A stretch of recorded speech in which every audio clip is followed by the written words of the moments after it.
راولپنڈی سے bureau chief ملک ندیم کی report کے مطابق ہفتہ کو انٹر سروسز پبلک ریلیشنز کی طرف سے جاری کردہ ایک بیان میں کہا گیا ہے کہ پاک فوج نے 2 ریٹائرڈ افسران کو فوجی صفوں میں بغاوت پر اکسانے کے الزام میں سزا سنائی ہے۔ دونوں افسران میجر عادل فاروق راجہ اور کیپٹن ریٹائرڈ حیدر رضا مہدی کو پاکستان آرمی ایکٹ 1952 کے تحت field general court marshal K ذریعے سزا سنائی گئی۔ بیورو چیف ملک ندیم کی رپورٹ کے مطابق سابق وزیر اعظم اور پاکستان مسلم لیگ نواز کے سپریمو نواز شریف نے ہفتے کے روز اپنے "مجھے کیوں نکالا" بیانیہ کو دہرایا، جو وہ پہلے وزیر اعظم کے عہدے سے ہٹائے جانے کے بعد عوامی اجتماعات میں استعمال کرتے تھے۔ 2017 انہوں نے 5 ججوں کے پینل پر سوال اٹھاتے ہوئے کہا کہ پاناما کیس میں انہیں ہٹا کر انہوں نے ایک شخص کو انسٹال کرنے کے سوا کچھ حاصل نہیں کیا۔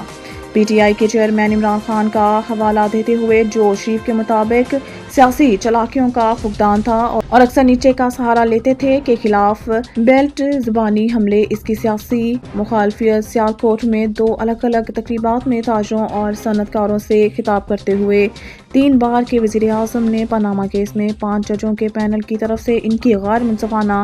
برطرفی کو تنقید کا نشانہ بنایا۔ اس نے دعویٰ کیا کہ انہوں نے اسے بے دخل کرنے کے اثرات سے آنکھیں بند کر لی۔ بیورو چیف ملک ندیم کی رپورٹ کے مطابق ایک انسداد دہشت گردی عدالت نے ہفتے کے روز مسلم لیگ نون کے رہنما مریم اورنگزیب کے خلاف گزشتہ سال درج دہشت گردی کے مقدمے میں عدالت سے بار بار عدم حاضری پر ان کے ناقابل ضمانت وارنٹ گرفتاری جاری کر دیے۔ یہ مقدمہ 19 ستمبر 2022 کو لاہور میں اورنگزیب اور مسلم لیگ کے سینئر رہنما جاوید لطیف کے خلاف پی ٹی آئی کے سربراہ اور سابق وزیر اعظم عمران خان کے خلاف مبینہ طور پر مذہب کو نفرت پھیلانے کے لیے استعمال کرنے پر درج کیا گیا تھا۔ بیورو چیف ملک ندیم کی رپورٹ کے مطابق اسلام آباد میں سپریم کورٹ کی عمارت اے ایف پی فائنل اسلام آباد سپریم کورٹ کے جمعرات کو یو کے نیشنل کرائم ایجنسی کے وطن واپسی کی رقم کو کٹی میں منتقل کرنے کے فیصلے نے عمران خان اور دیگر کے خلاف نیب کے این سی اے 190 ملین کیس، جسے القادری ٹرسٹ کیس بھی کہا جاتا ہے، کو تقویت ملی ہے۔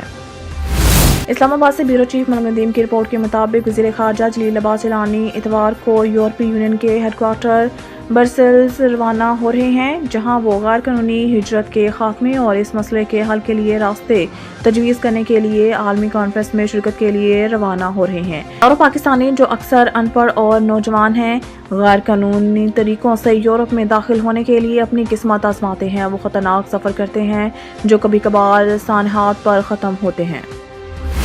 بیورو چیف ملک ندیم کی رپورٹ کے مطابق اسلام آباد پنجاب حکومت نے سپریم کورٹ کو آگاہ کیا ہے کہ کورٹ مارشل کے ذریعے ٹرائلز قانون کے ذریعے دیے گئے حقوق کو کم نہیں کرتے۔ پنجاب کے چیف سیکرٹری نے جمعے کو عدالت عظمیٰ کے 23 اکتوبر کے متفقہ فیصلے کو چیلنج کرتے ہوئے یہ بھی کہا ہے کہ اس طرح کے ٹرائل سے تعصب یا قانون کی خلاف ورزی نہیں ہوتی یا قدرتی انصاف کے اصولوں، قانون کے مناسب عمل اور حق کے منافی ہیں۔ منصفانہ سماعت۔ یاد رہے کہ 23 اکتوبر کے فیصلے میں 9 مئی کے تشدد میں مبینہ طور پر ملوث ہونے کے الزام میں شناخت کیے گئے 103 شہریوں کے ٹرائل کو آئین کے خلاف قرار دیا گیا تھا۔